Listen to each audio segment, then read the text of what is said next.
La entrevista a la carta, en diálogo directo con los protagonistas de los hechos. Muy buenas tardes, doctor Tenorio. Le saluda Carla Arcentales. Bienvenido a Notimundo a la carta.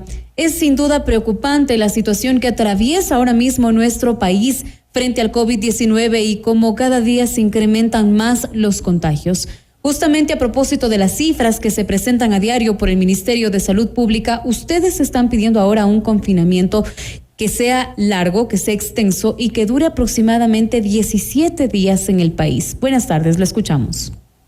Muchas gracias por esta gentileza. A veces estamos en las actividades cotidianas de nuestras labores como médicos y poder hacer un pequeño espacio para dirigirnos a través de tan importante medio de comunicación y a tan selecta audiencia y a quienes nos están viendo también. Sí, efectivamente, nosotros este jueves estamos convocando a una rueda de prensa porque hemos considerado medidas parche a este confinamiento. No es bueno o halagueño para quienes estamos haciendo la representación del Colegio Médico del Guayas el estar planteando medidas de restricción justamente en tiempos duros de crisis económica, obviamente, y estamos en contacto también con las cámaras, pero obviamente que habrá que sobrepesar en cualquier instante cuáles son lo más fundamental, si los intereses económicos por sobre la vida humana frente a una alta casuística de contagiosidad cuando existen variantes. El deseo de... Cuando vemos que también hay falta de insumos, de medicamentos para los pacientes críticos con COVID.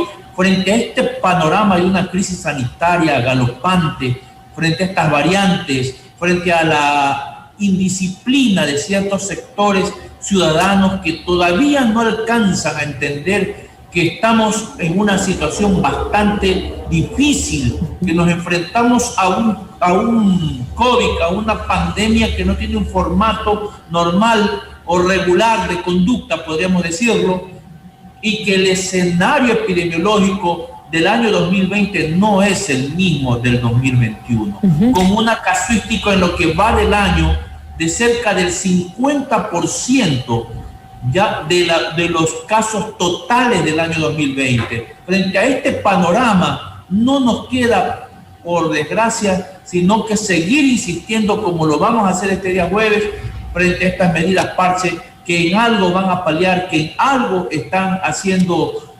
prácticamente, pero no en la proporción que nosotros hubiéramos querido y esperado.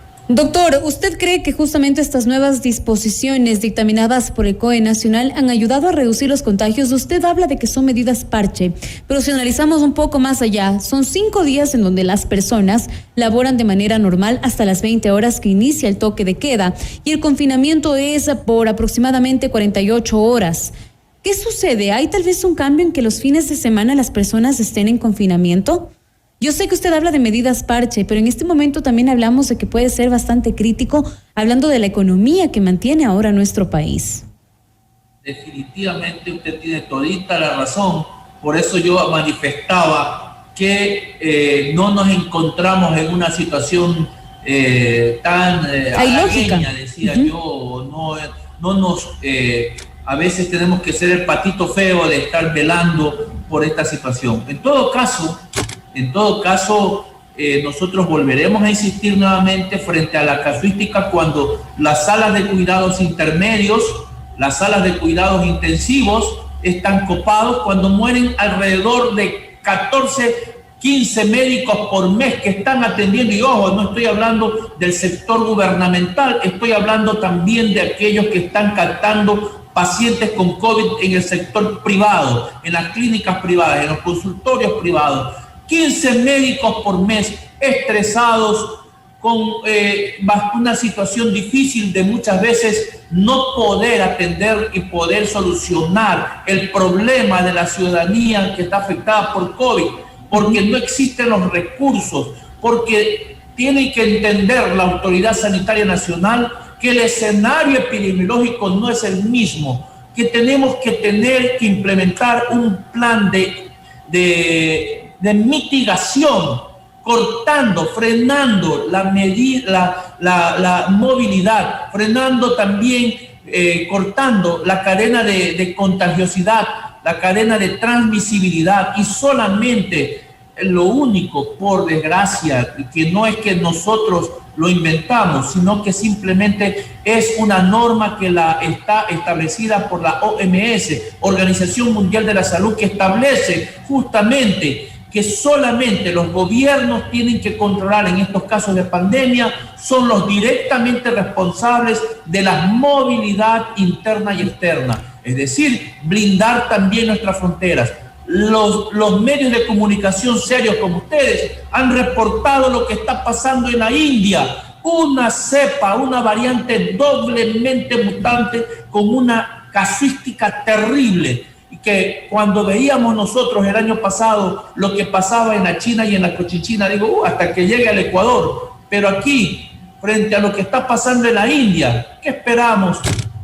Seguir manteniendo esta indisciplina social, seguir no adoptando medidas drásticas, que una vigilancia epidemiológica que corte de raíz, que corte y frene, bloquee la cadena de transmisibilidad. Y para eso se requieren, desgraciadamente, muy a nuestra pesar, medidas drásticas de confinamiento o de semáforo en rojo, o en todo caso, implementar a la brevedad posible una campaña masiva de inmunización que nosotros hemos determinado que puede ser la democratización de la vacunación, que las juntas receptoras del voto que sirvieron en las elecciones anteriores se constituyan en juntas de vacunación, para lo cual deberá contarse con la infraestructura necesaria que conserve la cadena de frío de la vacuna y convocar a la población entera a vacunar en el menor tiempo posible para obtener la famosa inmunización de rebaño. Doctor, usted habla del sistema de vacunación ahora mismo en nuestro país. El día de hoy, el presidente de la República, Lenín Moreno, ya informó que llegamos a 1 millón de vacunas.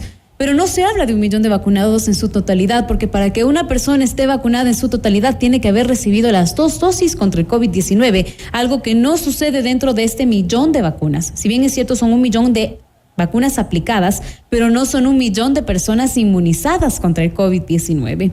Eso hay que recalcarlo. Y también yo quisiera saber qué pasa en cambio con las variantes que van llegando cada vez más a nuestro país, y que incluso ya se habla de que podría haber una ecuatoriana, una variante andina, ¿no?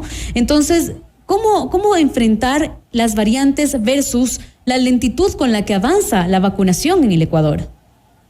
Un plan de vacunación masivo, ampliar la cobertura, y para esta cobertura tiene que concentrarse, involucrar esfuerzos concatenados de universidades, de empresa privada y sobre todo del gobierno, de la Autoridad Sanitaria Nacional, que adquiera el mayor volumen, la mayor cantidad, el lote de vacunas para poder inmunizar a la población.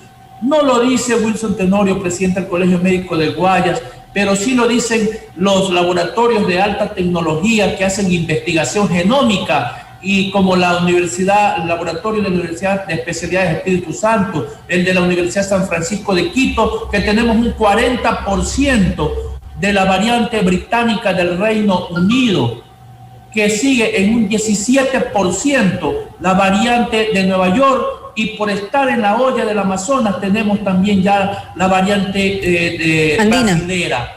Obviamente que el virus se defiende, el virus muta, el virus presenta estas variedades. Antes, en el 2020, nos enfrentábamos a un solo tipo de virus. Hoy el virus ha mutado, el virus también se protege, y estamos enfrentándonos al COVID-19 y sus mutantes y sus variantes que son más fulminantes cuando vemos casuísticas de niños que también están siendo afectados, porque antes se pensaba que solamente las personas adultas mayores éramos las que podíamos estar en peligro de afectación. Hoy ya sabemos que ese segmento poblacional comprendido entre los 20 a los 49 años, que representa el 60% de la población y aquel segmento poblacional entre los 50 a los 64, que representa un 20% de la población, sumados los dos, corresponden al 80% de la población económicamente activa que está en peligro, que está vulnerable, que en este momento ya no es como antes, que solamente los adultos mayores, sino que ellos también, este segmento también puede ser afectado, y para eso se convoca de manera como un pedido clamoroso a los medios de comunicación serios como ustedes, que son el pilar fundamental para hacer divulgación sanitaria, lograr la concienciación social, el empoderamiento comunitario, que hoy más que nunca estamos enfrentados muy seriamente a variantes que son altamente patógenas y tremendamente fulminantes. Doctor, muchas gracias por esas recomendaciones que sin duda son oportunas, pero creo que también hay que tomar en cuenta que el próximo domingo ya se avecina el Día de la Madre, el próximo domingo 9 de mayo. Muchos ciudadanos querrán salir a saludar a su madre, darles un detalle, ir a los centros comerciales, buscar flores, chocolates, darle algún detalle justamente a su progenitora. Y obviamente durante este fin de semana va a ser imposible porque hay toque de queda. ¿Qué recomendación hay durante estos 5 días laborables para que las personas así eviten aglomeraciones? Es el momento de dar un detalle de una manera distinta. ¿Qué recomendaciones podríamos darles para que no suceda justamente lo que ya hemos venido viendo durante todo este tiempo, en donde cada fin de semana nos encontramos con que hay más casos de COVID-19? Las cifras sin duda alarman. Quisiera hacer un llamado a la población ecuatoriana a través de este importante medio de comunicación, y lo decimos no con el ánimo de ser alarmistas, sino simplemente con el sentido común de la responsabilidad, que hoy los ecuatorianos tenemos que tener claramente una responsabilidad, pero tremenda, con nuestros hijos, con nuestras madres, con nuestra familia, que muchos ecuatorianos que están dentro de las edades de la población económicamente activa y que son asintomáticos representan un peligro fundamental para los adultos mayores. Que por favor, cualquier actividad que se vaya a desarrollar, yo creo que tenemos todos estos días, y que solamente el Día de la Madre no es un solo día, sino que permanentemente tenemos que demostrar nuestro amor filial. Frente a toda esta situación, decirle a los ciudadanos que por favor entendamos de una vez por todas que tenemos que seguir manteniendo las medidas de bioseguridad en alto, uso de mascarillas, distanciamiento social, por favor, no a las aglomeraciones, incluso esas reuniones burbujas que tienen que ser reuniones pequeñísimas en todo caso, pero tremendamente pequeñas de ese núcleo familiar para rendir un justo homenaje a nuestras madrecitas, pero que por favor lo hagamos lo más rápido posible, que por favor mantengamos estas medidas de bioseguridad, porque hoy más que nunca tenemos un compromiso muy serio y muy responsable con la historia nuestra, de nuestras familias y sobre todo con nuestra propia historia y con la sociedad ecuatoriana. Muchísimas gracias. Agradecemos ahora mismo a Wilson Tenorio, el expresidente del Colegio de Médicos del Guayas. 13:31. Esto es Notimundo a la Carta, siempre bien informados.